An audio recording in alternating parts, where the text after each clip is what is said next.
Hi, I'm Professor Ritchey.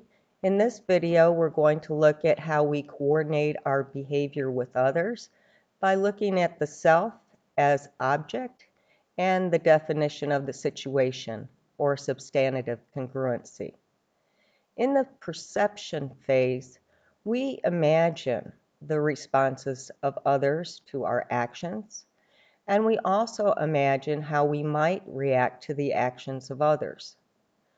We are designating the self and others as objects in an imagined environment. Our self is the only constant object in our environment.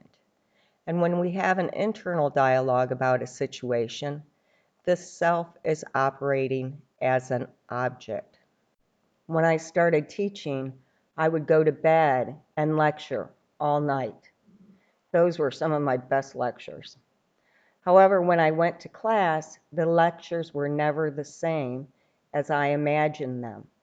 And that was because I could only imagine the responses of the students. The development of the self through our interactions with others gives us the ability to imagine a number of different scenarios and outcomes. The self here is dependent on our ability to take the perspective of the other. One way we can do this is by having a definition of the situation. This is our overall understanding of a situation. We know that all acts occur in a familiar environment, and we can use the forms of cultural knowledge to define the situation. We can identify who is involved in the situation. We can identify the expected behaviors for each status. We can identify the acts that are probable for the situation. And we can modify our behaviors to match the definition of the situation. We know the rules that govern the situation. When situations are familiar, we can rely on our definition of the situation to help us coordinate our behavior with others. When a situation is unfamiliar, we must first define the situation before we act. Sometimes on the first day of class, I would enter the classroom and ask my students to turn their desk to face the back wall. As other students came in, they automatically turned their desk to face the back wall. This is because they identified themselves as a student and they conformed to the behavior of others who occupied the same status within the situation.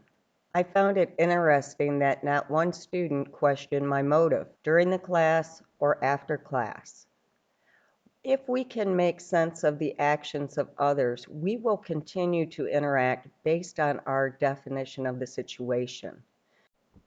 To have successful interactions, our definition of the situation must be congruent with others. When we are in strange or incongruent situations, we can see these internal processes operating.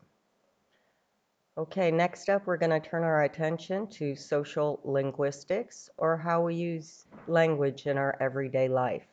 First up, we're going to take a look at conversational signals, devices, and traits. Okay, I'll see you soon.